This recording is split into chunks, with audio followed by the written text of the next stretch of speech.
Hello everyone, welcome to this learning platform. Today we are going to cover spectroscopy questions of MPSET 2024. As per your demand, I first make a video on the spectroscopy questions. Okay, so let's start. So our first question is, in a spectrometer operating at 60 megahertz, an NMR signal appears at 120 hertz with reference to TMS. The value of chemical shift in delta unit is. देखो, सबसे पहले तो NMR spectroscopy में जो numericals आते हैं वो generally किस पे आते हैं? डेल्टा पे आते हैं. किस पे आते हैं? डेल्टा बोलो या फिर इसी को ही हम क्या बोल सकते हैं? इसी को ही बोलते हैं हम केमिकल शिफ्ट. ठीक है, बेसिकली मैं 3 to 4 वीडियोस आएंगे स्पेक्ट्रोस्कोपी, उसमें ऑलमोस्ट आपका रिवाइज हो जाएगा, आपको प्रॉब्लम नहीं आएगी. डेल्टा इक्वल्स टू होता है बेसिकली, ये होता है शिफ्ट अपॉन में ऑपरेटिंग फ्रिक्वेंसी. शिफ्ट अपॉन में ये क्या आता है? Operating frequency. ओके, अब शिफ्ट क्या होता है? तो देखो, शिफ्ट को रिप्रेजेंट करते हैं हम किससे? एस से. एस इक्वल टू होता है, आपने प्रिसिशन फ्रीक्वेंसी पढ़ी होगी. क्या पढ़ी होगी? प्रिसिशन फ्रीक्वेंसी पढ़ी होगी. अब मैं इतना डिटेल में नहीं बता सकती कि प्रिसिशन फ्रीक्वेंसी क्या होता है, मैं आपको सिर्फ रिवाइज करवा सकती हूँ. रिवाइज क्या करवा सकती हूँ? आपने जब इसका क्या पढ़ा होगा? प्रिंसिपल पढ़ा होगा प्रिसिशन NMR का, तब बताया होगा कि क्या करता है जो मेरा न्यूक्लियस है वो कैसे बिहेव करता है, as a tiny magnet behave करता है नॉर्थ और साउथ. तो जो आपने क्या देखा होगा? स्पिनिंग टॉप देखा होगा. स्पिनिंग टॉप देखा होगा तो उसके अंदर दो तरह की क्या होती है? मेरी फ्रीक्वेंसी आती है. ये जो आपका स्पिनिंग टॉप मतलब जिसको आप क्या बोलते हैं? लट्टू बोलते हो, कुछ ऐसा रहता है. तो लट्टू क्या होता है? एक तो आपका ऐसा सर्कुलर मोशन करता है और एक क्या करता है? ऐसा हल्का सा बैंड वाला मोशन करता है. तो इसके करस्पॉन्डिंग जो फ्रीक्वेंसी आती है वही मेरी क्या होती है? प्रिसिशन फ्रीक्वेंसी होती है. तो मेरा शिफ्ट क्या कहलाता है? शिफ्ट कहलाता है प्रिसिशन फ्रीक्वेंसी किसकी? हाइड्रोजन की. और माइनस आती है अगेन, यहाँ पर भी क्या आएगा? यही आएगी आपकी प्रिसिशन फ्रीक्वेंसी. किसकी? प्रिसिशन फ्रीक्वेंसी ये भी किसकी होगी? एच की होगी. बट ये किसके लिए होगी? ये याद रखना, रेफरेंस के लिए होगी. ठीक है, ये होता है मेरा शिफ्ट. फिर आप क्या बोलते थे? आपको क्या एनएमआर स्पेक्ट्रोस्कोपी रिस्पेक्टिवली निकालते हैं हम किसी की. रेफरेंस में क्या लेते हो आप लोग? टीएमएस लेते हो. ठीक है, टीएमएस आपको ऑलरेडी पता है, जिसका आप डेल्टा की वैल्यू क्या करते हो? 0 कर लेते हो. उसके रिस्पेक्ट में जो भी मॉलिक्यूल आता है वो निकालते हो, तो उसकी जो भी आती है माइनस में क्या कर देते हो? रेफरेंस की कर देते हो. तो ऐसे करके ये क्या था? आपका शिफ्ट था. लेकिन फिर आपने ऑब्जर्व करा कि अगर कोई ऑपरेटिंग फ्रीक्वेंसी ज़्यादा यूज़ कर रहा है तो ये वाला डिफरेंस जो आता है प्रिसिशन फ्रीक्वेंसी का वो ज़्यादा आने लगेगा. इसलिए कंसेप्ट आया किसका? केमिकल शिफ्ट का. और केमिकल शिफ्ट के लिए फिर क्या करा? डेल्टा इक्वल्स टू शिफ्ट के अपॉन में जिसकी जो भी क्या होगी? ऑपरेटिंग फ्रीक्वेंसी होगी. क्यों? जैसे आउटर कंट्रीज है वो तो ज़्यादा फ्रीक्वेंसी यूज़ करेगी तो फिर उसकी शिफ्ट की वैल्यू क्या होगी? ज़्यादा आएगी. कुछ स्टैंडर्डाइजेशन नहीं रह जाएगा तो फिर क्या करेगा? जो जो भी ऑपरेटिंग फ्रीक्वेंसी यूज करेगा उसको डिवाइड लगाएगा. तो यहाँ से ये क्या आ गया? हमारा फॉर्मूला निकल के आ गया. क्लियर है? तो फॉर्मूला क्या है? एस जो भी शिफ्ट रहेगा 10 की पावर आप उसमें क्या करेंगे? 6 करेंगे. और यहाँ पर मेगा हर्ट्स में रहेगा. मेगा हर्ट्स में आपको ऑपरेटिंग फ्रीक्वेंसी रहेगी, उसको हम हर्ट्स में कन्वर्ट करेंगे. तो मेरा डेल्टा क्या निकल के आ जाएगा? पीपीएम में निकल के आएगा. ओके, अब देखो यहाँ पे आपको ऑपरेटिंग फ्रीक्वेंसी कितनी देके रखी है? 60 मेगाहर्ट्ज. ऑपरेटिंग फ्रीक्वेंसी कितनी है आपकी? ऑपरेटिंग फ्रीक्वेंसी है, वेट अ सेकेंड, आपकी ऑपरेटिंग फ्रीक्वेंसी है, ऑपरेटिंग फ्रीक्वेंसी कितनी देके रखी है गिवन क्वेश्चन में? ऑपरेटिंग फ्रीक्वेंसी है आपके, बहुत क्वेश्चन आते हैं इससे, मेगाहर्ट्ज में ही है, दैट इज 60 मेगाहर्ट्ज. उसके बाद आपसे बोला क्या है? Signal appear at 120 hertz with reference to TMS. क्या बोल रहा है कि जो आपका क्या आ रहा है? सिग्नल आ रहा है, signal at 120 hertz with respect to reference. ठीक है, ऑलरेडी उसने करके बता दिया. फॉर एग्जाम्पल यहाँ पर क्या है? यहाँ पर आपका आ रहा है टीएमएस का वैल्यू रेफरेंस का. तो ये कितनी दूरी पे आ रहा है? ये आ रहा है 120 हर्ट्ज पे. तो आपका फॉर्मूला क्या हो जाएगा? डेल्टा इक्वल्स टू क्या आएगा? ये ऑलरेडी उसने करके दे दिया, आप इसमें से माइनस करने की जरूरत नहीं है. ऑलरेडी आप क्या लिखोगे? यहाँ शिफ्ट दिया 120 हर्ट्ज का. नीचे कितना आएगा? ये मल्टीप्लाई होगा किससे? 10 की पावर 6 से. ठीक है, क्यों? क्योंकि आपको ये किस में निकालना है, शिफ्ट केमिकल शिफ्ट पीपीएम में, तो 10⁻6 से मल्टीप्लाई करा। साथ में नीचे क्या है, 60 मेगा हर्ट्ज। अब ऊपर हर्ट्ज यूनिट है, नीचे मेगा हर्ट्ज यूनिट, तो क्या करेंगे हम, इसको सेम यूनिट में कन्वर्ट करेंगे तो 120, और ये क्या आ जाएगा, हर्ट्ज। यूनिट नहीं छोड़ना है कभी भी, न्यूमेरिकल में यूनिट नहीं छोड़ना है, अगर यूनिट छोड़ेंगे तो क्या होगा, क्वेश्चन गड़बड़ होगा। अब देखो यहाँ से हर्ट कैंसिल हो जाएगा, तो ये काय में आ जाएगा, डेल्टा पीपीएम में, क्योंकि पीपीएम पार्ट्स पर मिलियन 10⁻6 होता है। ये डिवाइड करेंगे कितना आ जाएगा, यहाँ से 10⁻6 कैंसिल हो जाएगा, और ये कितना आ जाएगा, आंसर 2 आ जाएगा। तो आपका डेल्टा बेसिकली यहाँ से कितना निकल के आ गया, 2 ppm। अगर आपको रेफरेंस की और इसकी वैल्यू देते तो फिर माइनस करके यहाँ लिखिए, और डायरेक्ट वैल्यू देते तो आप डायरेक्ट यहाँ पे पुट करिए, तो करेक्ट आंसर आपका क्या हो जाएगा, 2 ppm। ओके, चलिए नेक्स्ट क्वेश्चन देखते हैं। How many fundamental vibrational frequencies, how many fundamental vibration frequencies are present in the infrared absorption spectrum of H2O molecule। सबसे पहले तो आप क्या करिए, ये H2O का मॉलिक्यूल बना लेती हूँ मैं। हम इनको वही कलर्स से रिप्रेजेंट कर देते। ये आपका ऑक्सीजन हुआ, ये हुआ हाइड्रोजन, ये ऑक्सीजन, ये हाइड्रोजन, ये ऑक्सीजन, और ये हाइड्रोजन। क्लियर है?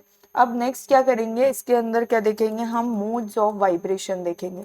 जितने मोड्स ऑफ वाइब्रेशन रहेंगे उसके ही करस्पॉन्डिंग क्या होगी, उतनी हमारे पास फ्रीक्वेंसी आ जाएगी। तो मोड्स ऑफ वाइब्रेशन, सबसे पहले तो हम, अगर ये मॉलिक्यूल क्या है, 3 इसके अंदर एटम है, तो इसमें क्या होगा, दोनों पॉसिबिलिटी। एक तो क्या हो सकता है आपका, स्ट्रेचिंग हो सकता है। स्ट्रेचिंग जनरली 2 एटम होते तब होती है, पर 3 में भी होती है स्ट्रेचिंग। लेकिन याद रखना, जो बेंडिंग है वो बेंडिंग सिर्फ 3 एटम होंगे मॉलिक्यूल में तभी होती है, अदरवाइज नहीं होती। तो यहाँ बेंडिंग और स्ट्रेचिंग दोनों है। तो सबसे पहले मैं क्या करूंगी, अगर इसको, अच्छा ये डेल्टा पॉजिटिव रहता है, ये डेल्टा पॉजिटिव, ये डेल्टा नेगेटिव, ये delta negative, delta positive, delta positive, ये तो इलेक्ट्रोनेगेटिविटी डिफरेंस के बेसिस पे जो चार्जेस आएंगे वो। ये ऐसे करा, और ये भी फिर कैसे जाएगा, ये ऐसे, हर जगह से प्रॉपर स्ट्रेचिंग होगी, तो ये बेसिकली मेरी क्या कहलाती है, इन प्लेन ही होती है। तो ये क्या कहलाएगी, सिमेट्रिक स्ट्रेचिंग। ये क्या आ गया मेरा, सिमेट्रिक स्ट्रेचिंग एक मोड है। दूसरा मोड देखती हूँ मैं, इसको मैंने क्या करा, इसको भी इधर करा, इसको भी इधर करा, इसको भी इधर करा, एक ही साइड जा रहे हैं, तो ये बेसिकली क्या कहलाती है, मेरी असिमेट्रिक स्ट्रेचिंग। ये क्या हो जाएगी, मेरी असिमेट्रिक स्ट्रेचिंग। क्लियर है? लास्ट बचा मेरा बेंडिंग का, ये यहाँ पर गया, ये यहाँ, ऐसे करके बेंडिंग होती है। ठीक है, तो ये बेसिकली मेरा किसका है, बेंडिंग का है। तो बेसिकली मेरे पास कितने आ गए, 3 मोड्स ऑफ वाइब्रेशन आ गए। तो कितनी करस्पॉन्डिंग फ्रीक्वेंसी आएगी, वाइब्रेशनल फ्रीक्वेंसी, 3 वाइब्रेशनल फ्रीक्वेंसी आएगी। ओके, चलिए नेक्स्ट देखते हैं। Among the following nuclei which does not act as the Mossbauer nucleus. देखो सबसे पहले तो थोड़ा सा हम क्या कर लेते हैं, बहुत सारे स्टूडेंट्स मोसबेयर स्पेक्ट्रोस्कोपी जनरली क्या करते हैं, छोड़ के जाते हैं। ठीक है, तो मैं आपको एक हार्डली 5 to 10 मिनट्स में मैं ट्राई करती हूँ कि आपको मोसबेयर स्पेक्ट्रोस्कोपी समझा सकूं। ठीक है, सबसे पहले तो देखो होती क्या है, मोसबेयर स्पेक्ट्रोस्कोपी क्या होती है, in a free atom when a nucleus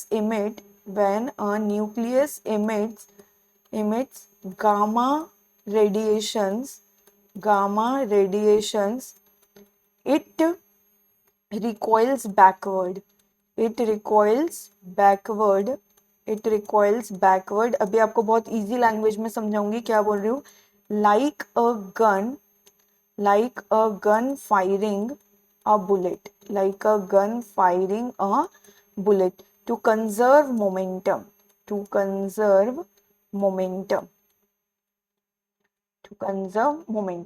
देखो क्या बोलना चाह रहा है। फॉर एग्जाम्पल सबसे पहले तो ये पता होना चाहिए गामा रेडिएशन कैसे रिलीज होती है। ये जो आपका कोबाल्ट 57 है, ये क्या करता है, इलेक्ट्रॉन कैप्चर करके क्या करता है, रेडियो एक्टिव डिके करता है। क्या करता है ये, basically radio active material use करना पड़ता है। जो सोर्स होता है, जो हमारा सोर्स होता है, वो क्या लेना होता है, ये क्या है मेरे पास सोर्स है। इस स्पेक्ट्रोस्कोपी में आप सोर्स लेते हैं, वो सोर्स क्या होता है, रेडियो एक्टिव मटेरियल होता है, इसलिए आपको रेडियो एक्टिव एटम बोल देती हूँ। रेडियो एक्टिव एटम होता है, सोर्स आपको ऐसा ही लेना होता है जो कि रेडियो एक्टिव मटेरियल। क्या होगा यहाँ पे, ये करेगा रेडियो एक्टिव डीके करेगा, रेडियो एक्टिव डीके करके ये क्या करता है, एक्साइटेड स्टेट में पहुंच जाएगा, ये क्या करेगा 57। और जब ये कौन सी आई आपकी, एक्साइटेड स्टेट आई, और एक्साइटेड स्टेट से जब ये वापस से कहाँ आएगा, ग्राउंड स्टेट पे आएगा, तो ग्राउंड स्टेट पे आता है तो ये क्या करता है, ये रिलीज करता है गामा रेज। ठीक है, तो ये क्या हुई मेरी पूरी सोर्स की कहानी। जनरली आप कैसे बनाते हैं, CO57 बनाते हैं, ये क्या करता है, एक्साइटेड स्टेट में गया। ठीक है, ये एक्साइटेड स्टेट में गया, और जब ये वापस से क्या करता है, नीचे आता है, तो ये क्या करता है, गामा रेस इमिट करता है। ठीक है, अब ये गामा रेस कौन लेगा, सपोज अपन ने आयरन लिया, आयरन कितना आता है, आयरन हमारा बेसिकली कौन सा लेंगे अपन, आयरन 57, आयरन 57 लिया हमने यहाँ पे, ये क्या किया, आयरन 57 लिया। ये क्या है बेसिकली, ये है मेरा टारगेट न्यूक्लियस, जिसके हमको क्या करना है, मॉसबे स्पेक्ट्रोस्कोपी। ये क्या करेगा, ये रेडिएशन एब्जॉर्ब करके ये कहाँ जाएगा, एक्साइटेड स्टेट में जाएगा। ठीक है, अब जो हम बाहर मतलब ये जो रेडिएशन जहाँ पे ये वाली जो इसने इमिट करी, ये कौन सी है, इमिट करने वाली है, और ये कौन सी है, एब्जॉर्ब करने वाली। जब ये इमिट वाली फ्रीक्वेंसी मान लेती हूँ मैं, ये एब्जॉर्ब वाली, तो जब मेरी इमिट करने वाली फ्रीक्वेंसी ऑलमोस्ट हो जाएगी एब्जॉर्ब करने के वाले की, तब वहां पर आपको क्या देखने को मिलेगा, एक डिप देखने को मिलेगा, जहां पे रेजोनेंस होगा। इसी को ही रेजोनेंस बोलते हैं, जहां पे हमारी दोनों फ्रीक्वेंसी इक्वल हो जाएगी, रेजोनेंस। और जो आप ग्राफ बनाओगे, आप क्या करते हो, इस तरह से होता है, यहाँ पर क्या आ जाता है, ऐसे करके डिप आ जाता है। ये डिप क्या रिप्रेजेंट करेगा कि ए वाली पर्टिकुलर फ्रीक्वेंसी इसने क्या करी, एब्जॉर्ब करी। अब देखो, ये तो हो गया जनरल, आपको समझ में आ गया कि मॉसबे स्पेक्ट्रोस्कोपी में होता क्या है। ये आ गया सोर्स, समझ में आ गया, ये क्या है, एटम जिसकी स्टडी करना है। अब क्या होता है ना, जो न्यूक्लियस, हमारे न्यूक्लियस के जो ट्रांजिशन होते हैं वो क्या होते हैं, बहुत ज़्यादा बहुत ज़्यादा क्या होते हैं, न्यूक्लियस के जो ट्रांजिशन होते हैं वो बहुत ज़्यादा क्या होते हैं, सेंसिटिव, या बोले बहुत ज़्यादा प्रिसाइज होते हैं। मतलब एकदम फिक्स वाली उस पे ही क्या करते हैं, वो एब्जॉर्ब करते हैं। ठीक है, क्या होगा मेरा, जो न्यूक्लियस के, just wait a second, sharp होते हैं। अच्छा, इसको करने के पहले अब देखो थोड़ा सा हम देख लेते हैं कि इसको पहले रिकॉइल एनर्जी और बता देती हूँ उसके बाद। अब क्या होता है ना, ये जो इमिट करता है रेडिएशन, इसमें क्या होता है, थोड़ा सा लॉस हो जाता है। किसका हो जाता है, लॉस हो जाता है, किसका, loss of energy radiation, loss of energy radiation हो जाता है। ठीक है, अब अगर यहाँ पर क्या होगा, एनर्जी का लॉस हो जाएगा, तो उससे क्या होगा, the emitted photon, the emitted photon जो कोबाल्ट से निकल रहा था, the emitted photon has slightly less energy, has slightly less energy, has slightly less energy than the than the than the actual nuclear transition, than the actual nuclear transition। ठीक है, होना क्या चाहिए था यहाँ पर, रिकॉइल एनर्जी का concept क्या है, यहाँ पर ये पूरा ऐसा कैसा इमिट होना चाहिए, बट यहाँ क्या हो जाता है, कुछ एनर्जी का लॉस हो जाता है। ठीक है, जैसे कहा क्या होता है, जो आपका फायर करता है, ये गन है आपकी, ये गन से आप क्या करते हैं, फायर करते हैं। तो क्या होता है, जब आप आगे शॉट करते हैं तो ये थोड़ा सा पीछे की तरफ भी जाता है फायर करने वाला, तो वो क्या होता है, बेसिकली उसकी रिकॉइल एनर्जी होती है। तो आपने यहाँ पर ये जितनी एनर्जी से गया उसमें ये वाली एनर्जी माइनस करना होता है, तो वो फाइनल एनर्जी आएगी, क्योंकि आपकी रिकॉइल एनर्जी भी लेना पड़ेगा। आप झटके से देखना, कभी भी गन फायर जो भी करता है वो पीछे की तरफ गिरता है थोड़ा सा, तो वही क्या होती है, रिकॉइल एनर्जी। ठीक वैसे ही जब ये क्या करता है, ऊपर जाके रेडिएशन इमिट करता है, तो कुछ रेडिएशन जो इसकी एनर्जी लॉस हो जाती है, उसी को क्या बोलते हैं, रिकॉइल एनर्जी। अब क्या होगा ना, यहाँ से जो एनर्जी रिलीज होगी वो क्या होगी, गामा रेस कम एनर्जी की होगी, मतलब फ्रीक्वेंसी। तो ये जो एब्जॉर्प्शन वाली है इसके साथ मैच नहीं करेगी, और मैच नहीं करेगी तो कभी रेजोनेंस नहीं होगा, रेजोनेंस नहीं होगा तो हमको यहाँ पर पीक देखने को नहीं मिलेगी। मैं ट्राई कर रही हूँ कि आपको मॉसबे स्पेक्ट्रोस्कोपी बहुत सिंपल वे में समझा सकूँ। ठीक है, तो यहाँ पर बेसिकली इसका रिजल्ट क्या होगा, एब्जॉर्प्शन फेलियर। क्या होगा यहाँ पर, एब्जॉर्प्शन फेलियर होगा। एब्जॉर्प्शन फेलियर क्यों, when that photon hits a target nucleus, when that photon क्या आएगा, hits the hits the target nucleus. it doesn't it does not it does not have enough energies it does not have enough energy to be absorbed because target nucleus because target nucleus would also need would also need would re- also need to recoil to absorb it. ठीक है, अब जो target nucleus है उसमें भी क्या होगा, same frequency का मैच नहीं कर पाएगा, क्योंकि अब तो जो वैल्यू थी वो कम हो गई और साथ में वो भी रिकॉइल करेगा। ठीक है, अब इसके कारण रिजल्ट क्या आया, जो ये प्रॉब्लम अराइज हुई इसके कारण रिजल्ट क्या आया, यूजुअली जो इमिशन की फ्रीक्वेंसी है एंड जो एब्जॉर्प्शन की फ्रीक्वेंसी है, इमिशन और एब्जॉर्प्शन की फ्रीक्वेंसी है, lines don't overlap don't don't overlap. अगर ओवरलैप नहीं होगी दस रेजोनेंस इम्पॉसिबल। रेजोनेंस के लिए क्या चाहिए, दोनों की फ्रीक्वेंसी मैच करना चाहिए। आपने एनएमआर आईआर वगैरह सब में रेजोनेंस का कंसेप्ट पढ़ा है, तो क्या होगा, रेजोनेंस यहाँ पर इम्पॉसिबल हो जाएगा। अब यहाँ से स्टार्ट होती है हमारी मोसबेयर का सॉल्यूशन। क्या आ जाएगा, सॉल्यूशन आ गया मोसबेयर effect.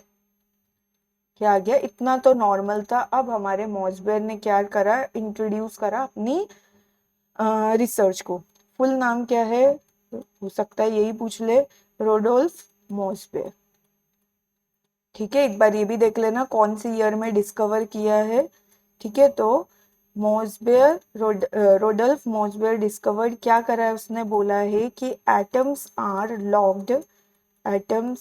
locked into solid crystal atoms are locked into solid crystal। जिन लोगों को स्पेक्ट्रोस्कोपी नहीं पढ़ना है वो स्किप करके आगे के क्वेश्चंस देख सकते हैं, बट बेटर होगा एक बार आप समझ के करेंगे ना, तो आपके इसके क्वेश्चंस जो आएंगे रटने नहीं पड़ेंगे, इजीली आंसर दे पाएंगे। ठीक है, atoms are locked into solid crystal lattice. The recoil momentum is shared by is shared by the entire lattice is shared by the entire just wait a second, okay, क्या आएगा, is shared by the entire lattice। ठीक है, क्या होगा, entire lattice के साथ share होगा, entire crystal lattice या फिर लेटाइस क्रिस्टल बोल देती हूँ, रेदर देन एटम। उन्होंने क्या बोला कि जो सॉलिड क्रिस्टल है उसमें एक एटम के साथ शेयर नहीं होगा, पूरे के पूरे क्या होगा, क्रिस्टल के साथ शेयर होगा। And since mass of crystal is billion times larger than atom, thus recoil energy becomes zero।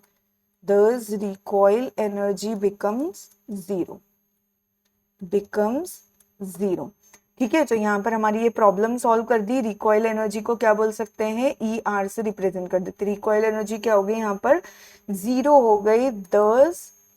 दस gamma ray to be emitted and absorbed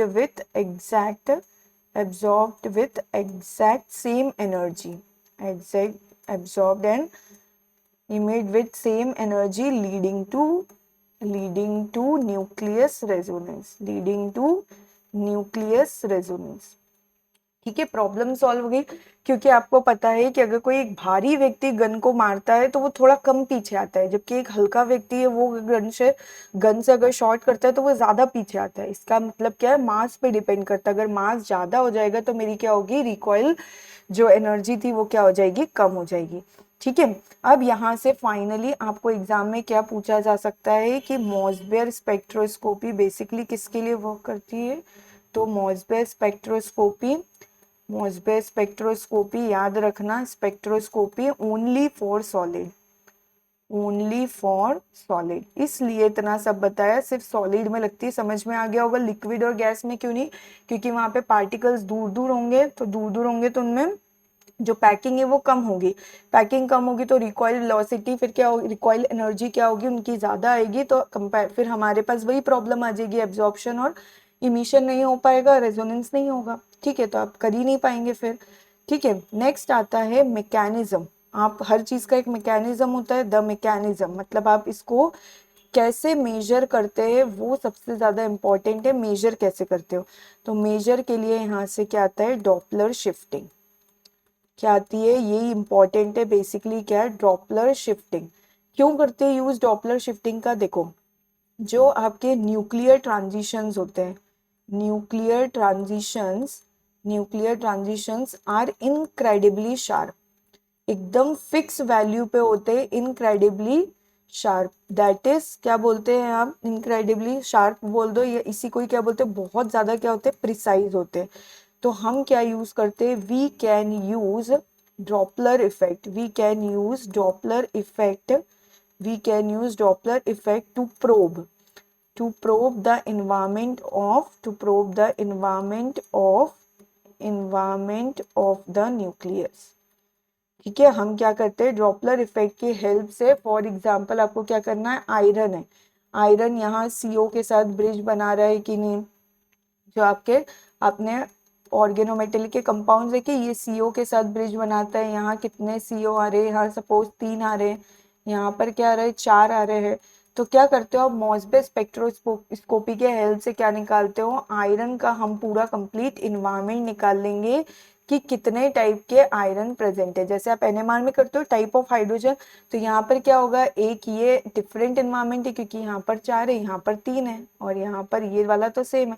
तो ये 1 और 2, तो कितने सिग्नल मिल जाएंगे, यहाँ पे 2 सिग्नल्स मिल जाएंगे, क्योंकि दोनों आयरन अलग अलग इन्वायरमेंट में। ठीक है, अगर मैं इसके कंपेयर में ये लूँ CO CO CO CO CO और सीओ, तो यहाँ पर कितना आएगा, सिर्फ 1 सिग्नल आएगा, क्योंकि सारे आयरन एक ही सिग्नल में सारे सीओ सीओ के साथ अटैच है।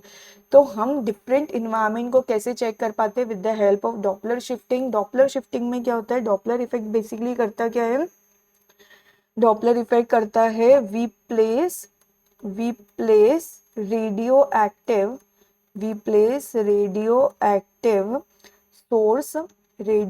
Source on a motor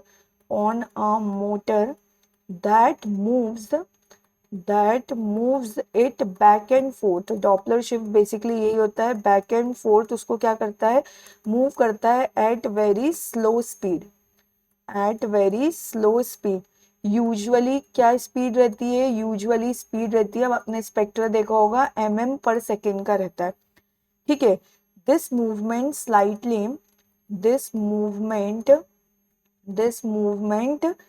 slightly shifts the energy of gamma rays। इसके कारण हमको क्या होता है, गामा रेज की एनर्जी शिफ्ट करती है, तो जो हम क्या कैलकुलेट कर लेते हैं, ई शिफ्टेड, ये एक फॉर्मूला आ गया, ई शिफ्टेड इक्वल्स टू, अच्छा ये दूसरे कलर से कर देती हूँ ताकि आप डायरेक्ट रिवाइज करते टाइम सिर्फ यही देखें। ई शिफ्टेड इक्वल्स टू कितना आ जाता है, यहाँ से ई गामा रेडिएशन 1 प्लस में v/c। यहाँ पे v क्या होता है, v आपकी वेलोसिटी ऑफ न्यूक्लियस हो जाएगी। ठीक है, और c मेरी क्या होती है, वेलोसिटी ऑफ लाइट। ठीक है, ये फॉर्मूला निकल के आ गया आपका, ये क्या कहलाता है, शिफ्ट कहलाता है। देखो होता क्या है, यहाँ पर ये आपका क्या है, सपोज ऐसा कुछ मान लो, ये सब्सटेंस है, ये क्या करते हैं, ये ऐसा वो कर लो, ये यहाँ से यहाँ क्या करेगा, यहाँ पे टारगेट रखा है, ये टारगेट रखा है, तो ये क्या करेगा, आगे पीछे करते रहेंगे। इससे क्या होगा, आगे जाएगा फिर पीछे जाएगा। तो जो एनर्जी धीरे धीरे कितना स्लो करता है, mm/सेकेंड, मिलीमीटर/सेकेंड की वेलोसिटी से करता है। इससे क्या होता है ना, हर तरह की उसको वेलोसिटी रेंज मिलती है, तो एनर्जी बहुत मिनिमम, ये ऐसे ऐसे ऐसे ऐसे होगा। तो जो टारगेट जो न्यूक्लियस है उसको जो परफेक्ट एनर्जी लेवल उसके साथ मैच करेगा वो क्या करता है, उसको एब्जॉर्ब कर लेता है। तो नेक्स्ट पॉइंट क्या लिख रही हूँ मैं, by sweeping through different velocities,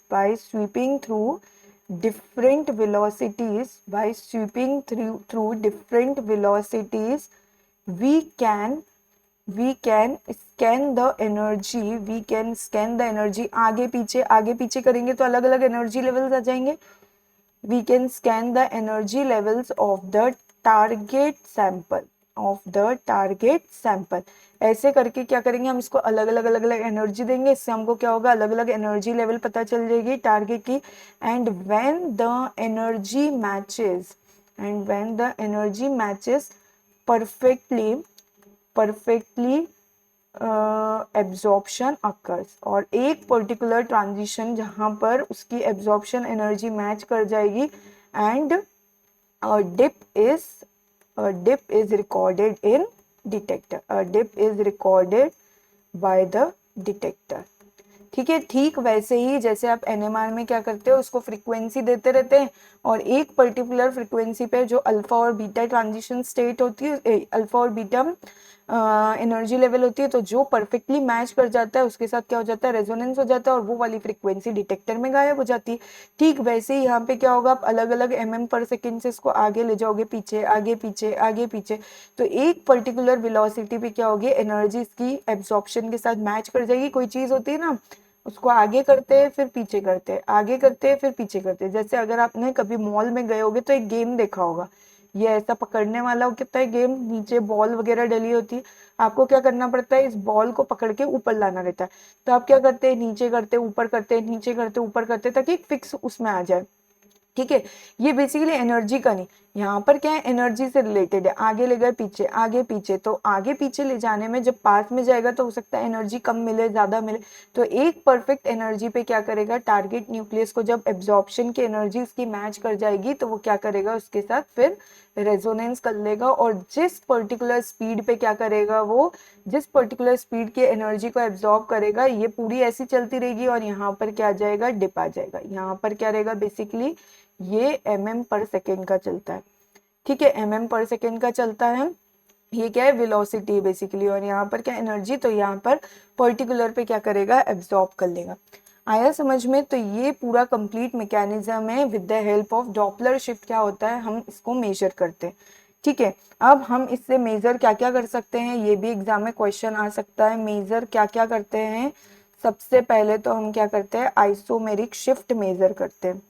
क्या करते हैं, आइसोमर शिफ्ट को मेजर करते हैं। किसको मेजर करते हैं, आइसोमर शिफ्ट को। आइसोमर शिफ्ट को मेजर करते हैं, और डिटेल में आप पढ़ना चाहो तो फिर बाद में पढ़ लीजिएगा, मैं लेक्चर भी डालूंगी। आइसोमर शिफ्ट को मेजर करते हैं, और ये क्या बताता है, tells about oxidation state of जो मेटल की oxidation state, and electron density के बारे में बताता है। फिर दूसरा आप क्या मेजर कर सकते हो, इससे मेजर कर सकते हो क्वाड्रुपल स्प्लिटिंग। क्या मेजर कर सकते हो, क्वाड्रुपल स्प्लिटिंग को आप क्या कर सकते हो, स्प्लिटिंग को मेजर कर सकते हो, जिसको क्या बोलते हैं, डेल्टा EQ बोलते हैं। ये क्या बताता है, tells about symmetry and coordination geometry. Symmetry and क्या बताता है, ये कोऑर्डिनेशन ज्योमेट्री को बताता है। ठीक है, फिर ये अलग अलग चीजें जिसकी हेल्प से आप क्या करते हो, पूरा मॉलिक्यूल की स्टडी करते हो। थर्ड क्या बता सकता है, ये बताता है magnetic hyperfine splitting. Hyperfine word क्यों यूज करते हैं, क्योंकि न्यूक्लियस ट्रांजिशन हाईली प्रिसाइज होते हैं, तो बहुत पतली सी लाइन आती है, हाइपरफाइन लाइन। ठीक है, टेल्स अबाउट magnetic properties,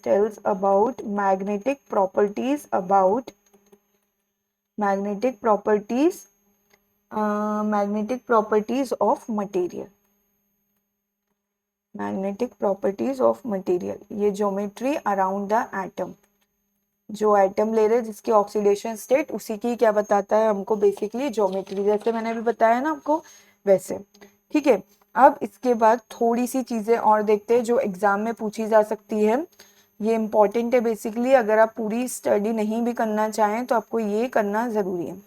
ठीक है, क्या सबसे पहले तो गामा रे की जो एनर्जी होनी चाहिए वो कितनी होनी चाहिए, वो होनी चाहिए अप्रोक्स 10 से 150 किलो इलेक्ट्रॉन वोल्ट। किसकी, जो आप न्यूक्लियस यूज कर रहे हो वो। मीन लाइफ टाइम कितना होना चाहिए उसका, मतलब कौन से जो न्यूक्लियाई है, हर न्यूक्लियर मॉसबेयर एक्टिव नहीं होगा। ठीक है, क्या होना चाहिए 10⁻7 टू 10⁻11 सेकेंड्स का लाइफ टाइम होना चाहिए उनका, जो एक्साइटेड स्टेट में जाते हैं ना उसका। टेम्परेचर जनरली, टेम्परेचर क्या होता है, लेस देन 77 केल्विन होता है। Means means all nuclei all nuclei needs cooling except iron and tin. ये दोनों नॉर्मल अपने रूम टेम्परेचर पे है, बाकी सबके लिए क्या लगती है, कूलिंग लगती है एक्सपेरिमेंट करने के लिए। फिजिकल स्टेट ऑलरेडी डिस्कस, जिसको आगे की स्पेक्ट्रोस्कोपी नहीं करना है वो सिर्फ इससे भी काम चला सकता है। हमने क्या बोला था, क्या होना चाहिए, सैंपल हमेशा सॉलिड में ही वर्क करता है ये। ठीक है, सबसे इम्पॉर्टेंट कॉमन न्यूक्लियाइड्स जो क्या है मॉसबेयर एक्टिव है। सबसे पहला आपका सबसे इम्पॉर्टेंट आयरन का आइसोटोप 57, 119 टिन, इसके बाद 121 एंटीमनी, उसके बाद 125 टेलेरियम, 129 आयोडीन, फिर उसके बाद 149 समेरियम, उसके बाद 151, के बाद क्या आएगा 151 यूरोपियम एंड लास्ट में 197 गोल्ड। ठीक है, ये सारे मेरे क्या है मॉसबेयर एक्टिव है। हमको मेनली फोकस ज्यादातर क्वेश्चन 57 से आते हैं, इसके लिए सोर्स क्या यूज करते हैं हम, सोर्स यूज होता है कोबाल्ट 57। और आयरन टिन के लिए क्या यूज करते हैं, रेडियो एक्टिव, ये क्या होता है मैटर स्टेबल स्टेट का होता है टिन 119। ठीक है, दोनों के लिए स्टैंडर्ड पूछे जा सकते हैं। ठीक है, तो स्टैंडर्ड स्टैंडर्ड क्या यूज करते हैं, स्टैंडर्ड आयरन के लिए 57 आयरन के लिए यूज होता है सोडियम नाइट्रोप्रोसाइड। क्या यूज करते हैं, सोडियम नाइट्रोप्रोसाइड। मैंने अभी बहुत शॉर्ट में ये लेक्चर मॉसबेयर स्पेक्ट्रोस्कोपी का ऑलमोस्ट 3 to 4 आवर्स का है, मैंने आपको बहुत कम करके उसको छोटे से पढ़ाने की कोशिश करी है। ठीक है, क्या फॉर्मूला होता है FeCN5NO, ये स्टैंडर्ड यूज करते हैं। ये किस लिए यूज होता है ये भी पूछ सकते हैं, तो फॉर थायो ग्रुप टेस्ट, फॉर थायो ग्रुप टेस्ट। ठीक है, और मेरा टिन के लिए क्या स्टैंडर्ड यूज होता है, वो यूज होता है बेरियम स्टेनेट। क्या यूज होता है, बेरियम स्टेनेट। ठीक है, क्योंकि बहुत सारे स्टूडेंट्स मॉसबेयर स्पेक्ट्रोस्कोपी छोड़ देते हैं और क्वेश्चंस आ रहे हैं अभी 24 में काफी क्वेश्चंस आए हैं। एक दो क्वेश्चन किससे, मॉसबेयर स्पेक्ट्रोस्कोपी से 24 22 के मिला। तो यहाँ करेक्ट आंसर क्या हो जाएगा, फिर आपसे क्या पूछा हुआ है, आपसे पूछा है among the following nuclei which does not act as Mossbauer nucleus, जो मॉसबेयर न्यूक्लियस की तरह एक्ट नहीं करेगा। देखो आयरन 57 करता है, टिन 119 करता है, ये एक्चुअली में आयोडीन 129 होना चाहिए, ये भी करता है, ये हमें पता है सोर्स की तरह यूज होता है, ये बेसिकली मॉसबेयर एक्टिव नहीं है। तो क्या आ जाएगा करेक्ट आंसर 59 CO। ओके, चलिए नेक्स्ट क्वेश्चन देखते हैं। नेक्स्ट क्वेश्चन है among HCl, NO, CO, Cl2 and C2H5 the microwave active species are. Microwave active means ये किसको बताता है, ये बताता है रोटेशनल स्पेक्ट्रोस्कोपी को। ठीक है, रोटेशनल स्पेक्ट्रोस्कोपी बोल सकते हैं, और इसी को ही क्या बोल सकते हैं, माइक्रोवेव इसमें यूज होती है। तो माइक्रोवेव स्पेक्ट्रोस्कोपी भी बोल देते हैं जनरली, जो इस यूज करते हैं रेडिएशन उसके अकॉर्डिंग। तो माइक्रोवेव क्या करते हैं यहाँ पे, या बेटर है microwave radiations are used, microwave radiations are used. ठीक है, ये हुआ। यहाँ पर जो इसके लिए क्राइटेरिया होता है, क्राइटेरिया या फिर कंडीशन बोल दो, criteria to be microwave active, criteria to be microwave active क्या होना चाहिए, इसके लिए होना चाहिए परमानेंट डाइपोल मोमेंट। क्या होना चाहिए, परमानेंट डाइपोल मोमेंट। ठीक है, क्या प्रेजेंट सबसे इंपॉर्टेंट है, परमानेंट डायपोल मोमेंट होगा जिसमें वही मॉलिक्यूल क्या होगा, माइक्रोवेव एक्टिव होगा। तो आपको क्या दिया है, HCl दिया है इसमें dipole moment delta negative delta positive. NO दे के रखा है, ये NO है, ये बेसिकली क्या है, ये भी मेरा क्या है, यहाँ तो भी डिफरेंस है, डेल्टा पॉजिटिव ले लेंगे डेल्टा नेगेटिव, ये भी क्या है, डायपोल मोमेंट प्रेजेंट है। CO में भी क्या है, डायपोल मोमेंट प्रेजेंट है, डेल्टा पॉजिटिव डेल्टा नेगेटिव आ जाएगा। ठीक है, यहाँ पर नेक्स्ट क्या है, Cl2 लेंगे तो ये देखो कोई डायपोल मोमेंट प्रेजेंट नहीं है, दोनों एक जैसा है, Cl ठीक है। C2H5H4 लेंगे, ये H हुआ, ये H हुआ, ये H हुआ और ये H हुआ। कुछ लोगों को लग रहा होगा कि ma'am delta negative delta positive ले लो, तो ये गलत है। ये तब होता है जब उसके पास कोई बाहर से एक्सटर्नल कोई रिएजेंट आ रहा है जो पोलैरिटी डिफरेंस क्रिएट करेगा, अदरवाइज ये दोनों में क्या है, यहाँ डायपोल मोमेंट 0 है। ठीक है, तो करेक्ट आंसर क्या हो जाएगा, HCl NO CO, ये क्या होंगे मेरे माइक्रोवेव एक्टिव स्पीशीज। ओके, चलिए नेक्स्ट देखते हैं वाइब्रेशनल फ्रीक्वेंसी। वाइब्रेशनल फ्रीक्वेंसी के लिए फॉर्मूला आपको पता होना चाहिए, 1/2π√k में म्यू। ठीक है, ये हुआ मेरा क्या, वाइब्रेशनल फ्रीक्वेंसी का फॉर्मूला। अगर आपको पर सेंटीमीटर में करना है तो यहाँ पे क्या करना पड़ेगा, C से डिवाइड लगाना पड़ेगा। ओके, ये हुआ, तो यहाँ से कंक्लूजन क्या निकलता है, वाइब्रेशनल फ्रीक्वेंसी डायरेक्टली प्रोपोर्शनल है किसके, फोर्स कांस्टेंट के। किसके है ये, इसको बोलते हैं क्या, फोर्स कांस्टेंट। ठीक है, रूट लगाना है तो लगा सकते हैं फोर्स कांस्टेंट। और इनवर्सली प्रोपोर्शनल किसके है, इनवर्सली प्रोपोर्शनल है बेसिकली रिड्यूस्ड मास के। यहाँ पर ये मोमेंटम नहीं है, याद रखना, ये क्या है, यहाँ पर ये है रिड्यूस्ड मास के। ठीक है, तो अगर मैं बात करूँ, ये क्वेश्चन आपको दे के रखा है, CCl CBr CO CC और CH, यहाँ पे सबसे ज्यादा म्यू किसका है, यहाँ पे ये कितने का होता है, ये 35 का होता है, ब्रोमीन का आई थिंक समथिंग 79 होता है, ऑक्सीजन का 16, कार्बन का 12 और 1। जितना ज्यादा म्यू होगा उतनी कम फ्रीक्वेंसी होगी, तो उसके अकॉर्डिंग सबसे आखिरी में कौन हो जाना चाहिए, CBr, सबसे कम होगी इसकी, फिर किसकी होगी, CCl की होगी, फिर CCl के बाद किसकी होनी चाहिए, CO की, फिर CC की और फिर CH की। ये ऑर्डर सही है, यहाँ हमने क्या करा, कंपेयर कंपेयर क्या करा, रिड्यूस मास करा। लेकिन यहाँ पर ऑर्डर करेक्ट होगा, CH की होगी, फिर CO की होगी, फिर CC की, CCl की और CBr की। ये क्या होगा मेरा करेक्ट ऑर्डर, ये होगा। क्यों होगा, क्योंकि याद रखना CO और CC में क्या होगा, फोर्स कांस्टेंट है, K for CO is greater then, काम करती हूँ इसको इधर से लिखती हूँ, क्या बोला मैंने, एक काम करते हैं, हाँ नेक्स्ट क्या बोला मैंने बोला force constant, K means force constant, force constant for CO is greater than CC। ठीक है, फोर्स कांस्टेंट यहाँ डोमिनेट करेगा, क्यों, बिकॉज there is electronegativity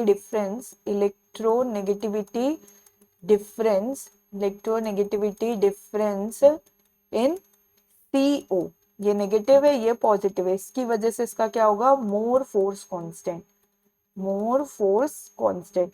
आपने देखा भी होगा, अगर मैं इन जनरली सिंगल बॉन्ड की आपको फ्रीक्वेंसी याद नहीं होती, लेकिन डबल बॉन्ड की याद होती है। C डबल बॉन्ड C हमारा कहाँ लाई करता है, जनरली वो स्टार्ट होता है 1720 पे हम लेते हैं उसकी 1720 सेंटीमीटर इनवर्स, जबकि C डबल बॉन्ड C की कहाँ लेते हैं 1690 सेंटीमीटर इनवर्स। यहाँ ऑल्दो पूरी रेंज चलती है, डिपेंड ऑन आप कौन सा R ग्रुप ले रहे हैं, पर फिर भी मैक्सिमम होती है as compare to C double bond C के। क्लियर है, तो यहाँ पर करेक्ट आंसर क्या होना चाहिए, डिक्रीजिंग ऑर्डर में बोला है, तो सबसे ज्यादा किसकी होगी, CH की ज्यादा है, यहाँ पर क्या होना चाहिए, CO होना चाहिए, और यहाँ पर क्या आना चाहिए, CC, तब जाकर ये क्या होगा, आपका करेक्ट ऑर्डर होगा। ठीक है, बाकी सारे ऑर्डर तो वैसे ही गलत है, CH की सबसे ज्यादा होनी चाहिए, फिर CO की, फिर CC होना चाहिए, फिर CCl और लास्ट में CBr।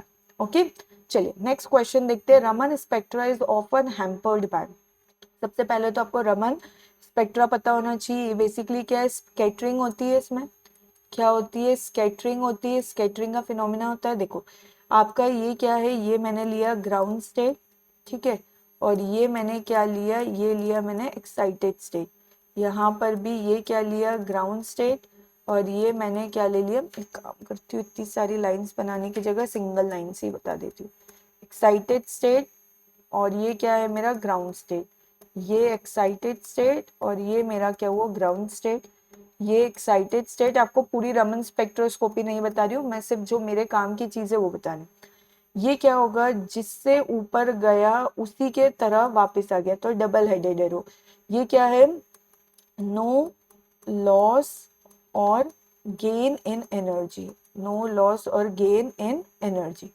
ये वाले में क्या हुआ, ये ऊपर गया, ऊपर गया, यहाँ से ऊपर जाने के बाद ये क्या करेगा है, ये वाला कहीं तो भी ऊपर जाने के बाद जब रिटर्न आएगा, ठीक है, रिटर्न आएगा तो ये कहाँ पर आया, इससे कम एनर्जी पे आया। ओके, और एक और लेते हैं हम, इसने क्या करा, इसने स्टार्ट ही ये वाला एनर्जी लेवल से करा, ऊपर से था ये, लेकिन ये जब वापस आया तो वापस कहाँ पर आया, ये वापस आया नीचे ज्यादा पे।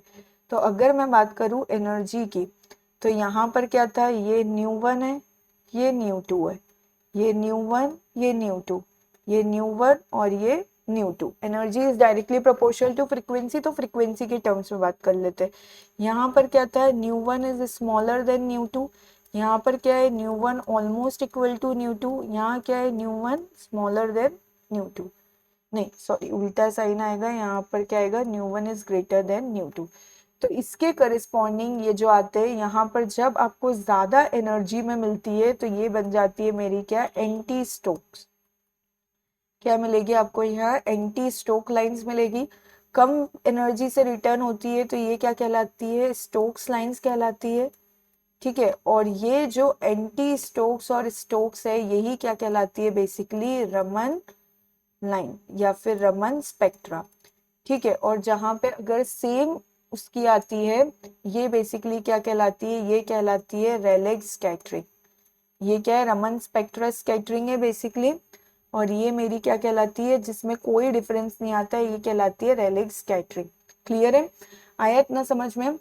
लेकिन आपसे क्वेश्चन क्या पूछा हुआ है, क्वेश्चन आपसे ये पूछा है कि जो आपकी Raman spectra is often hampered by, देखो फ्लूरेसेंस में भी क्या होता है, बेसिकली फ्लूरेसेंस में भी यही प्रॉब्लम आती है, जब हमारा मॉलिक्यूल क्या होता है, ये एब्जॉर्प्शन हुआ, एब्जॉर्प्शन होने के बाद एक्साइटेड स्टेट में कुछ टाइम के लिए रुक के आता है, दैट इज 10⁻⁸ सेकेंड के लिए ऊपर रुक के आता है, और जब वो नीचे आता है तो कम एनर्जी से भी आ जाता है कई बार, और कई बार क्या होता है, अगर ये मैं एक और स्टेट बनाऊं तो कई बार क्या होता है, ये ज्यादा एनर्जी से भी वापस आता है, ठीक है। तो अब क्या होता है, इनकी जो लाइट अगर मैं मानूं तो ये क्या होते हैं, बेसिकली मोर इंटेंस होते हैं, ये क्या होते हैं, मोर इंटेंस बैंड होते हैं, मोर इंटेंस बैंड होते हैं। और ये जो ये रमन के होते हैं, ये क्या होते हैं, लेस इंटेंस होते हैं, इतना ज्यादा डोमिनेट नहीं।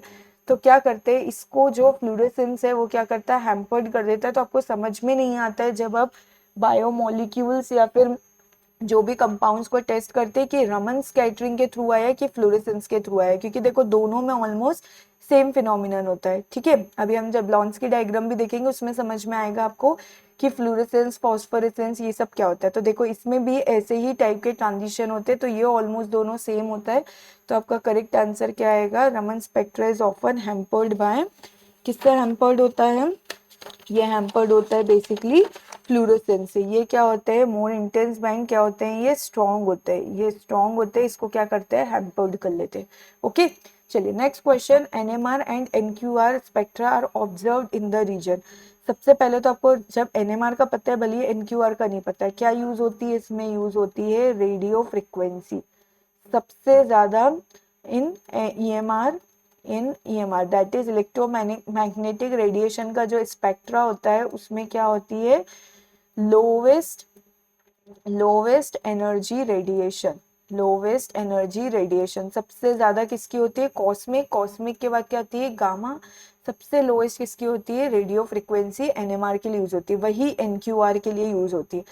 थोड़ा सा अपन एनक्यूआर के बारे में देख लेते हैं, क्योंकि ये वाली स्पेक्ट्रोस्कोपी भी आप जनरली नहीं पढ़ते, ये होती है न्यूक्लियर, एटलीस्ट आपको फुल फॉर्म तो पता हो, न्यूक्लियर क्वाड्रुपल रेजोनेंस, ठीक है। थोड़ा सा इसका बेसिक देख लेते हैं कि ये वाली स्पेक्ट्रोस्कोपी में होता है क्या, अगर आपके पास क्वेश्चन आ जाए तो। ठीक है, ये बेसिकली क्या होती है, solid state analytical technique, solid state analytical technique that detects nuclear transition of course, ठीक है, तो that detects transition between nuclear energy क्या करता है, सेम जैसा एनएमआर में भी आप क्या करते हैं, न्यूक्लियर ट्रांजिशन लेते हैं, यहाँ पर भी क्या है, न्यूक्लियर एनर्जी लेवल्स देखते हैं कॉज्ड बाय द इंटरेक्शन, अब यहाँ से डिफरेंस है, caused by the interaction of nucleus nucleus caused by the interaction of nucleus electric quadrupole electric quadrupole electric quadrupole moment electric quadrupole moment किसके लिए, यहाँ पर कंडीशन है I इज ग्रेटर देन और इक्वल टू 1, वहां पे ऐसा कुछ नहीं होता है, वहां पे क्या होता है, जनरली हाफ स्पिन वाले जो इंटीग्रल होते हैं वो क्या होते हैं, न्यूक्लियस एक्टिव होते हैं एनएमआर में, यहाँ पे क्या है basically with local electric field gradient, देखो मेन डिफरेंस क्या है, वहां पर जो न्यूक्लियस रहता है, ठीक है, वहां एक और लाइन लिख देती हूँ तो जल्दी समझ में आएगा, अनलाइक एनएमआर, ये सबसे इंपॉर्टेंट पॉइंट है, तो कलर चेंज करती हूँ ताकि हाईलाइटेड रहेगा ये, अनलाइक एनएमआर NQR requires, सबसे इंपॉर्टेंट है, NQR requires no external magnetic field, कोई एक्सटर्नल मैग्नेटिक फील्ड नहीं लगता है यहाँ पर, हैंस इसको क्या बोल देते हैं, hence zero field NMR, zero field क्या बोल सकते हो, जीरो फील्ड एनएमआर, ठीक है, making it ideal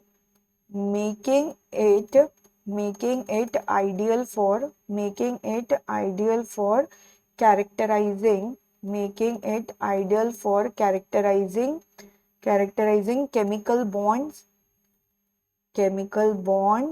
molecular structure, molecular structures and dynamics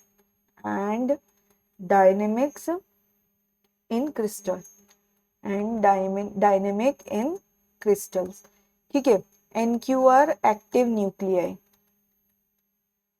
कौन से होंगे, NQR एक्टिव न्यूक्लियाई, इसमें जनरली आते हैं जिनकी I की वैल्यू क्या ग्रेटर देन इक्वल टू 1 हो, इसमें आ जाएगा आपका 14N, 35Cl, 79Br, अगर आपको याद हो तो ये क्या है, सारे एनएमआर इनएक्टिव है, आपको जैसे ये तो पता ही होगा, एनएमआर इनएक्टिव नहीं है, मतलब आपको क्या लगेगा, उसके लिए एक्सटर्नल फील्ड लगता है बेसिकली, क्लियर है, तो एनक्यूआर बेसिकली क्या है, सॉलिड स्टेट एनालिटिकल टेक्निक है दैट डिटेक्ट्स ट्रांजिशन बिटवीन, काय में करता है, न्यूक्लियर एनर्जी में, सेम एनएमआर जैसे ही है, पर यहाँ इंटरेक्शन होता है न्यूक्लियस के इलेक्ट्रिक क्वाड्रपोल मोमेंट और लोकल इलेक्ट्रिक फील्ड ग्रेडियंट, मतलब न्यूक्लियस का क्वाड्रपोल मोमेंट है और लोकल इलेक्ट्रिक फील्ड ग्रेडियंट जो न्यूक्लियस में ही जनरेट होता है, उससे क्या होता है बेसिकली यहाँ पर रेजोनेंस होगा, यहाँ पर एनएमआर की तरह कोई एक्सटर्नल मैग्नेटिक फील्ड नहीं लगती है, ठीक है, तो ये बेसिक बताया मैंने, बहुत छोटा है, बहुत डिटेल में है एनक्यूआर भी, बट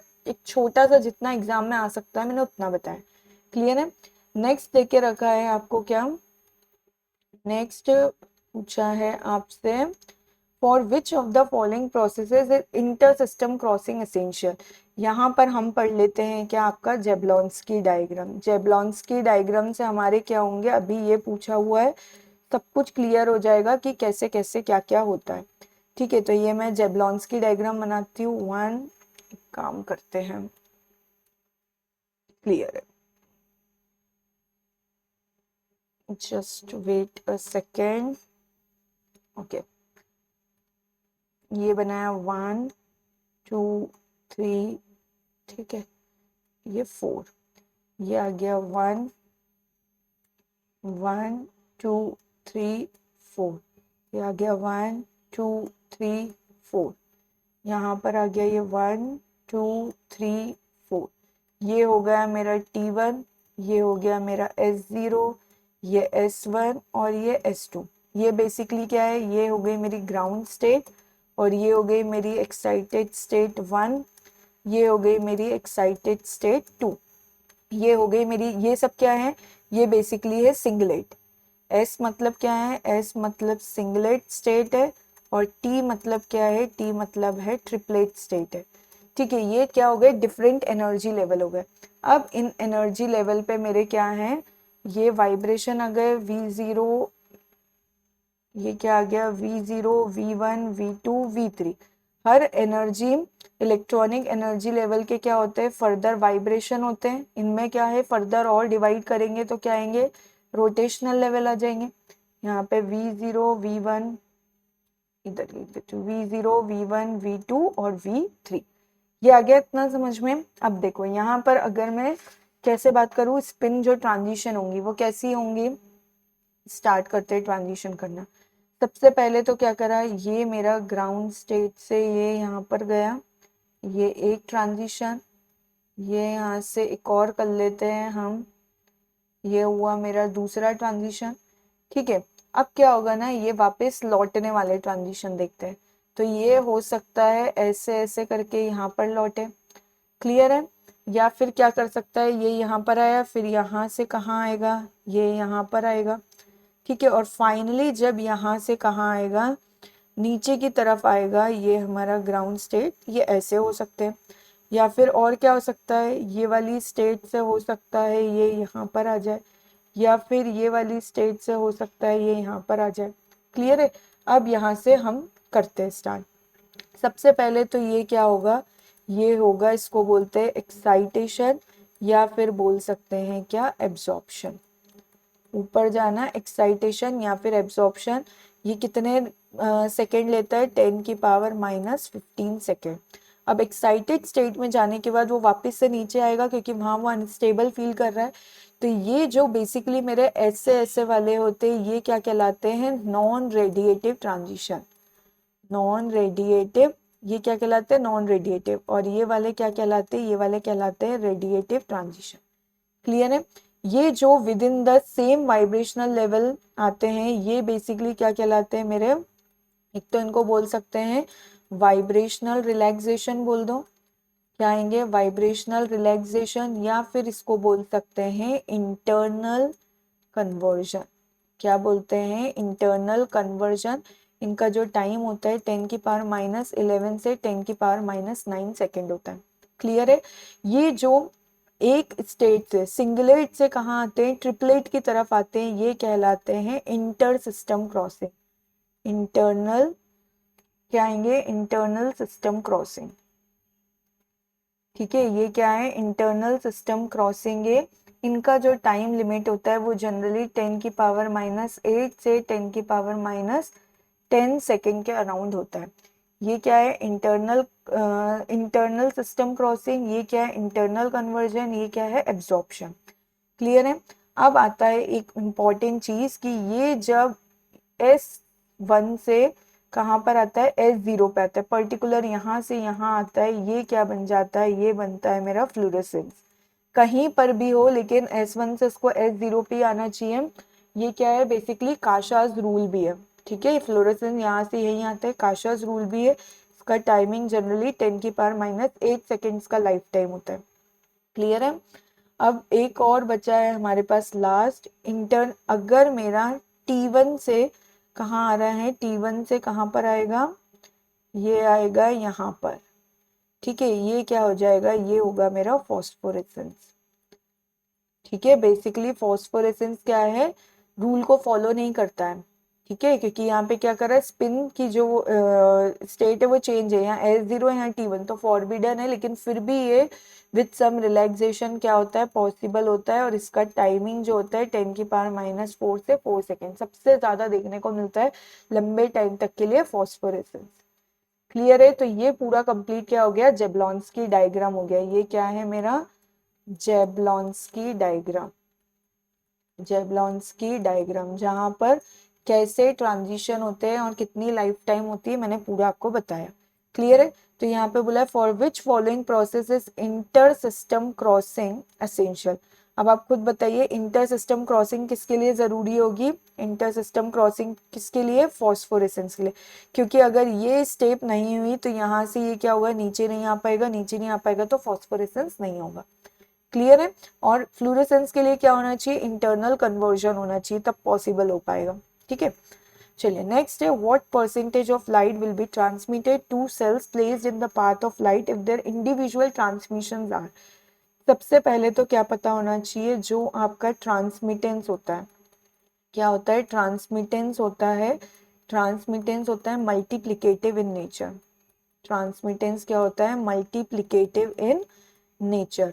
तो अगर आपको दो ट्रांसमिटेंस गिवन है तो T इक्वल्स टू याद रखना T1 इंटू क्या होता है? T2 होता है हमेशा। क्लियर है? और जो आपका एब्जॉर्बेंस, अच्छा एक फॉर्मूला और लिख लेते हैं। परसेंटेज ट्रांसमिटेंस का फॉर्मूला होता है I अपॉन में I नॉट इंटू 100। ये आप सबको पता है, एक्सपेरिमेंट होता है जिसमें क्या होता है, लाइट बीम को जब आप किसी सॉल्यूशन से पास करते हैं तो I नॉट क्या होता है? इंसिडेंट वाली इंटेंसिटी। और वो जब सोल्यूशन से पास होता है तो सोल्यूशन कुछ क्या करता है? एब्जॉर्ब कर लेता है, तो वो क्या होता है? आई एब्जॉर्ब की इंटेंसिटी।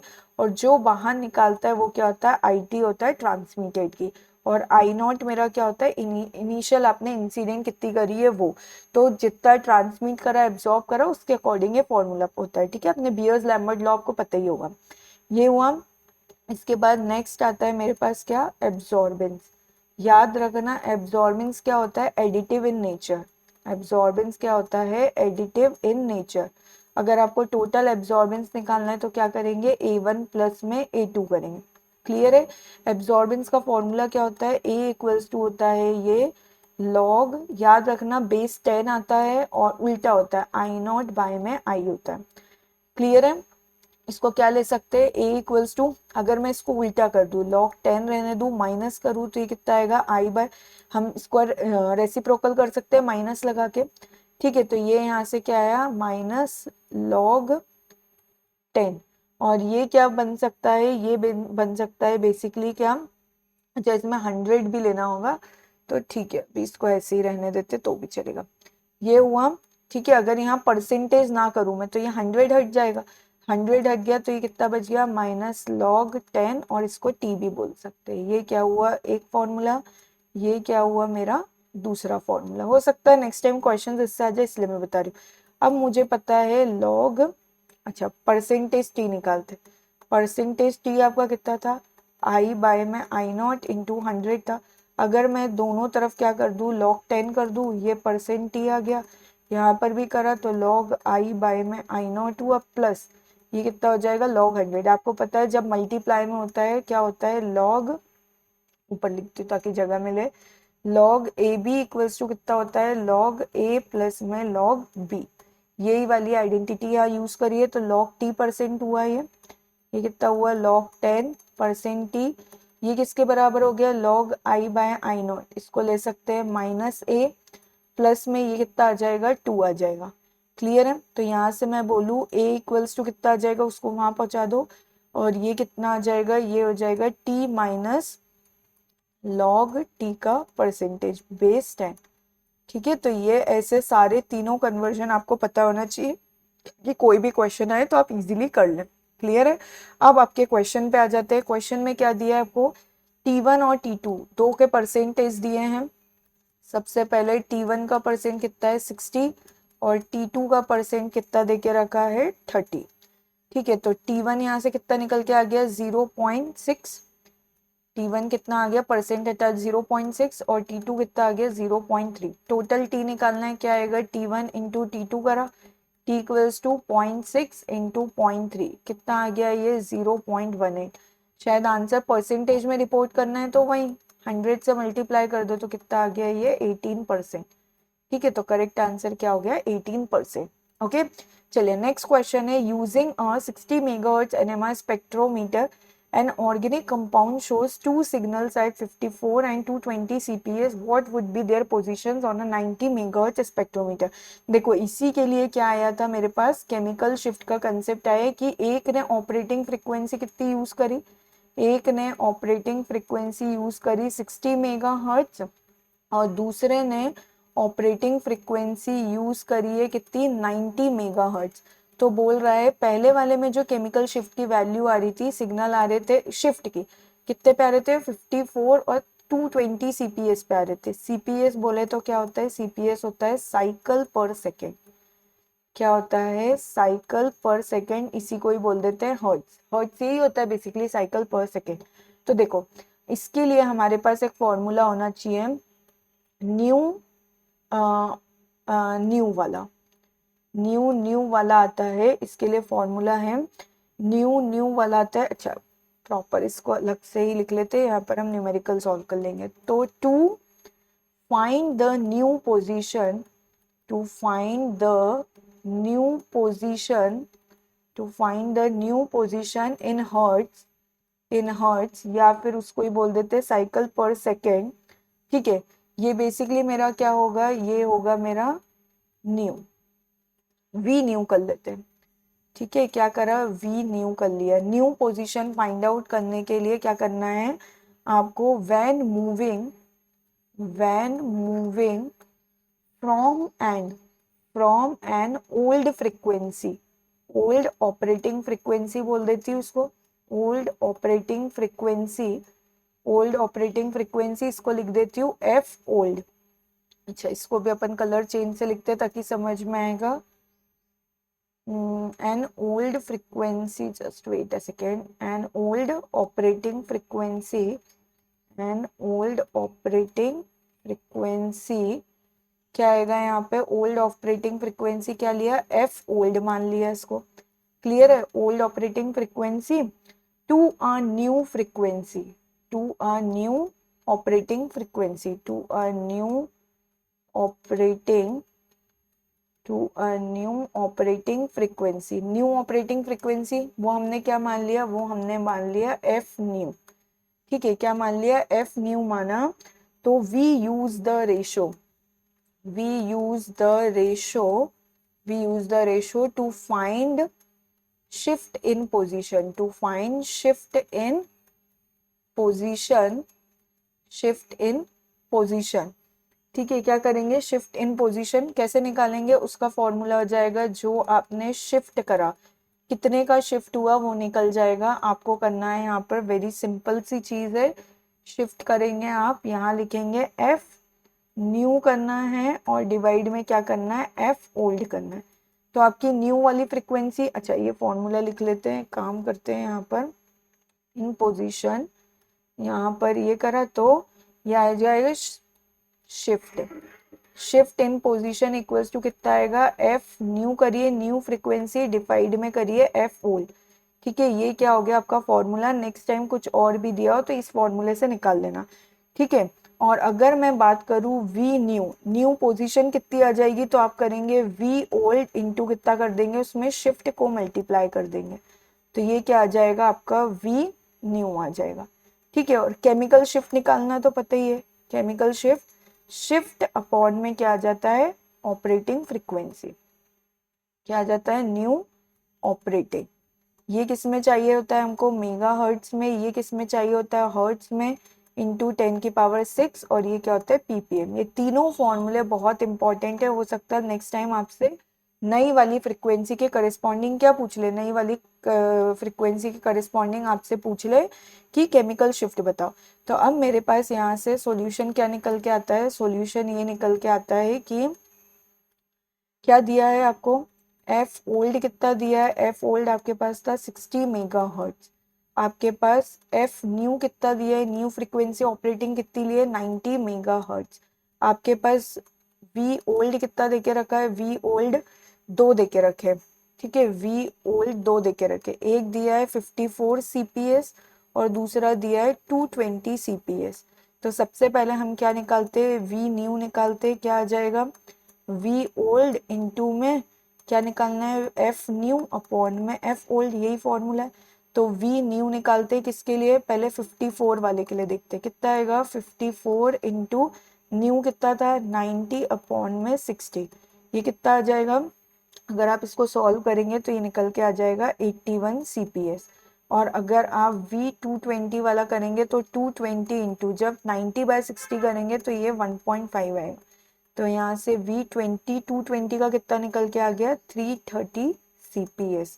तो मेरा करेक्ट आंसर क्या हो जाएगा 81 एंड 330 CPS। ओके, चलिए नेक्स्ट क्वेश्चन देखते हैं। बेसिकली नेक्स्ट क्वेश्चन आएगा मेरा, नेक्स्ट क्वेश्चन है electromagnetic radiation with lambda equal to 2 meter will have wave number. Simple आपको वेव नंबर निकालना है, तो लैम्डा इक्वल्स टू 2 मीटर दिया है। मैं वेव नंबर आपको पहले भी निकालना बता चुकी हूँ। 1 अपॉन में लैम्डा करिए, कितना आ जाएगा 1 अपॉन में 2, ये क्या आ गया मीटर। इसको सॉल्व करेंगे तो कितना आएगा 0.05 मीटर को ऊपर ले जाएंगे तो मीटर इनवर्स। इसी चीज को अगर आप किस में करते हैं 200 सेंटीमीटर, 1 मीटर में कितने होते हैं ऑलरेडी मैंने बता रखा है एक वीडियो में 100 सेंटीमीटर। अब न्यू बार निकालेंगे तो 1 अपॉन में 200 सेंटीमीटर है, डिवाइड करेंगे तो कितना आ जाएगा, ये आ जाएगा यहाँ पर कितना आ रहा था ये 0.05, 0.5 ही आना चाहिए ना, ये वाला तो हमारा 0.5 मीटर में ही हो जाएगा। इसको मैंने 0.05 कर दिया गलती से, 0.0 और यहाँ करेंगे तो कितना आएगा 0.5 होगा, 0 और ये कितना आ गया सेंटीमीटर इनवर्स। तो बेसिकली यहाँ पे कोई भी आंसर्स करेक्ट नहीं है, ठीक है, ऑप्शंस आर इनकरेक्ट। यहीं से आप समझिए, अपना टाइम वेस्ट मत करिए। देखिए मैंने इतने से क्वेश्चन करवाए स्पेक्ट्रोस्कोपी के, उसमें से 2 के जो क्वेश्चन के ऑप्शन है वो गलत देखने को मिले, ठीक है। तो आप याद रखना इन क्वेश्चंस में इतना ज्यादा टाइम वेस्ट मत करना जिसमें आपको आंसर्स गलत लग रहा है। ओके, चलिए नेक्स्ट दिया है ये क्वेश्चन आपके लिए, सेचुरेटेड ओपन चेन देके रखी है किसकी, C3H8 और O, ये देके रखा है ऑलरेडी, सेचुरेटेड देके रखा है। क्या देके रखा है, सेचुरेटेड देके रखा है, means no double bond, means no double bond, ठीक है। और कभी अगर नहीं देके रखता तो फिर आप क्या करते हैं, आप निकालते हैं डबल बॉन्ड इक्विवेलेंस। क्या निकालते हैं, डबल बॉन्ड इक्विवेलेंस निकालते हैं। Double bond equivalence that is, उसको क्या बोलते हैं हम शॉर्ट में, DBE इक्वल टू आता है number of carbon atom plus 1 minus number of monovalent, number of monovalent divide में 2, साथ में क्या आता है plus number of trivalent, plus number of trivalent upon में क्या आता है 2। ये क्या होता है डबल बॉन्ड इक्विवेलेंस निकालने का फॉर्मूला। लेकिन यहाँ पे ऑलरेडी गिवन है कि क्या है, सेचुरेटेड है तो no double bond. IR band सिर्फ 2950 पे आ रहा है, कोई भी बैंड 330 और 1720 पे नहीं आ रहा है। देखो इतना सब करने की तो जरूरत ही नहीं, जब इसने बोल दिया नो सेचुरेशन, तो अगर आप क्या बनाएंगे कार्बो ऑक्सिलिक एसिड लेंगे तो इसमें क्या आएगा, C डबल बॉन्ड OH आ गया, ये देखो एक डबल बॉन्ड आ गया, ये कैंसिल। एल्डिहाइड लोगे यहाँ पर भी CH आएगा, ये भी कैंसिल।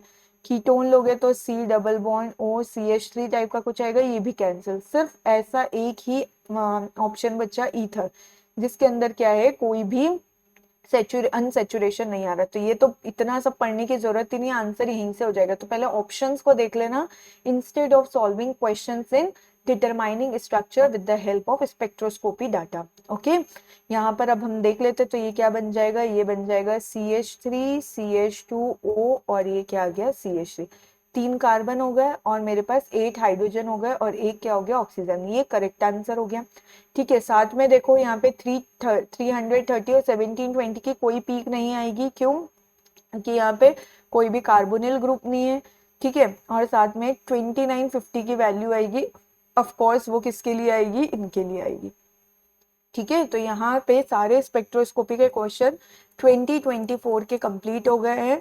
नेक्स्ट आप चाहे तो कमेंट सेक्शन में भी बता सकते हैं, आपको जिन चैप्टर्स की नीड पहले है मैं वो करवा दूंगी। अभी मैं 2022 का स्पेक्ट्रोस्कोपी का question with in few hours upload कर दूंगी। Okay, thank you, keep learning, keep growing.